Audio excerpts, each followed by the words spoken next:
So great to be here. I guess I should breathe. The best words that I've ever heard is life is supposed to feel good. And thank you for reminding me that. I really think you answered our question and everybody's question in your opening statement, but I think everybody has a different flavor and everybody has their thing. And my thing is relationships. We gathered. So I think I'm closer than I've ever been, and I've had enough contrast that I must have an incredible vibrational escrow. And But you know, as you're visiting here with us about it, is it just us, or can you also feel that most of her attention's over here in the what's going on right now, what's manifested? And so be your own best friend and talk about your dream. In other words, you've got to get over there into your escrow, or you've got to leave the subject alone altogether. Oh, did you hear that? You could never think about that again. Yeah. What are the odds of that? You could never think of that again, and everything that you want would come to you in relatively quickly. And it's only the fact that you do think it all the time, and you're thinking about it as it is rather than as you want it to be. So you got to tell a new story. You've got to begin telling the story that lets you get closer to your swirling vortex. So begin. Start wherever you are, and it doesn't matter. This is going to sound good.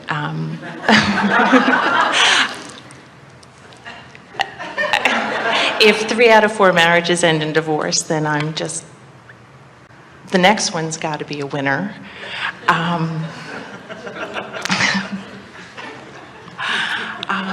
The good thing to know is, while the audience wilts at that slow start,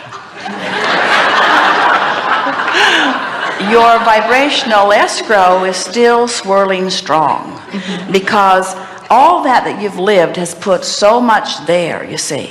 But I've been able to get the dollars and the health and, you know, the kids and all of that, and couldn't figure out how this just didn't happen, because I expected it so many times, and it turned out differently than I thought. Here's the thing.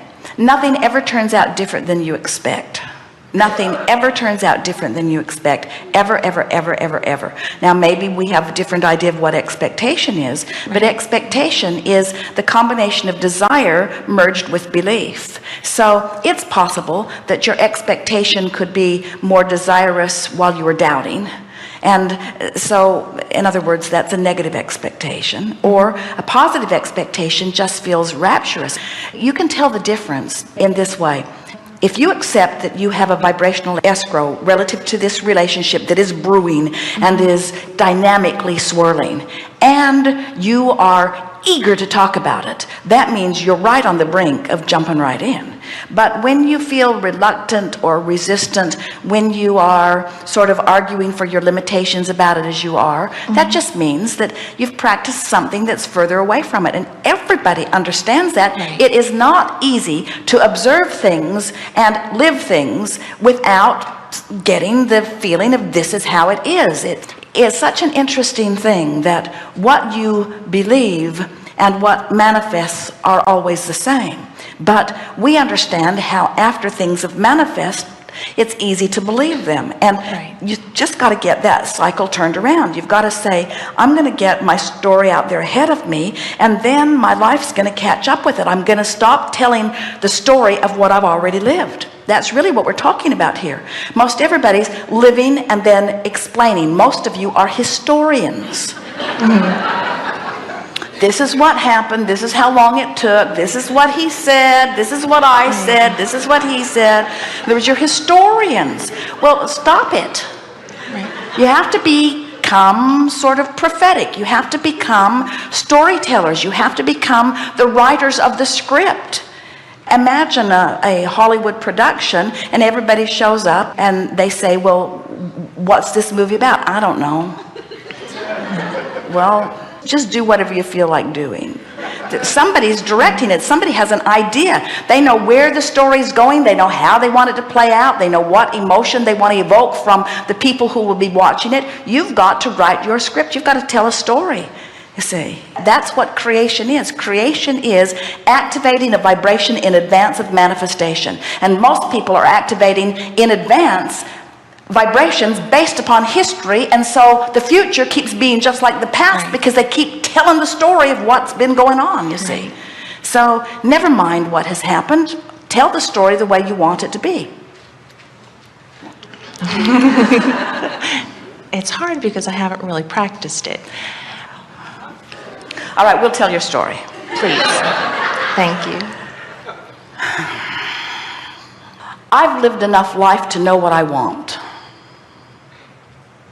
Good start to a story, isn't it? Yeah. I've lived enough life to know what I want. And especially in the arena of relationships. Boy, oh boy, oh boy. Oh, now we're telling your story. Boy, oh boy, have I lived enough life to know what I want. And to know what I don't want. And I have to say, we're speaking for you, I have to say that mostly I've been trying to be objective. So I tell it like it is. And in telling it like it is, I've got quite a bit of failed relationship piled up behind me. And there's a lot of stuff that I can look back and talk about. But I'm now realizing that as I talk about it, I just keep the failed stuff active in my vibration. And now it's occurring to me that a lot of what I lived over there has served me enormously well, because in knowing what I don't want, I know what I do want. What's the worst thing you ever lived in a relationship? Someone who pretended to be who they weren't. I had a relationship that really had no foundation, or I thought it didn't. So the new story is, I thought I knew who this person was, but I didn't know who this person was, and I'm not even sure this person knew who this person was. And there might have been some pretending going on. At a minimum, there was a lot of lack of communication going on. But the good news is, and this is the reason that I'm telling this part of my story, you say, the good news is, out of that came my keen awareness that I am so excited about hooking up with someone who's tuned in, tapped in, tuned in, turned on, who knows exactly who they are, who's expanding like I am, and who's in love with life, and who knows that life is supposed to be fun, and who reaches for vibrational resonance with who he really is. So thank you for that miserable excursion and for the benefit that it has given me, because I am so clear about that. Yeah. What's the next worst thing? Oh, and by the way, sorry you don't know who you are, but by you not knowing who you are, I now know what I'm looking for. So it was worth whatever you went through to give me this. What else? I was left alone with a child that was very small, but I've pretty much, I think I've gotten over that. Well, not really. You abandoned me at the time that I needed you most.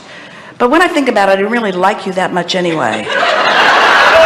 We weren't getting along all that well. And out of it came such strength and clarity from me. I And a stood on wonderful my child, and I do have a good relationship with them now, but it took a long time to get to that point. Who's telling this story? You or I?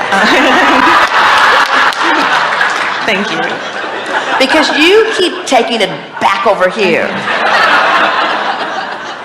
And we want to take it over here. Now, well, it's, in fairness, we're doing some of both, but you get the sense that, in other words, such benefit came from that. In other words, by your selfishly doing what you thought was best for you, instead of shining your spotlight of interest completely on me, you did what you thought was best for you, and in the long run, it turned out that it was what was best for me, because from it, I found greater strength and clarity and independence, and I also put into my vibrational escrow someone who wants to be with me. The relationship that I'm in the process of bringing to me, that's brewing over there, will be someone who wants to be with me as much as I want to be with him. And I'm exhilarated about what's coming forward, and I've got you to thank for that. What else happened?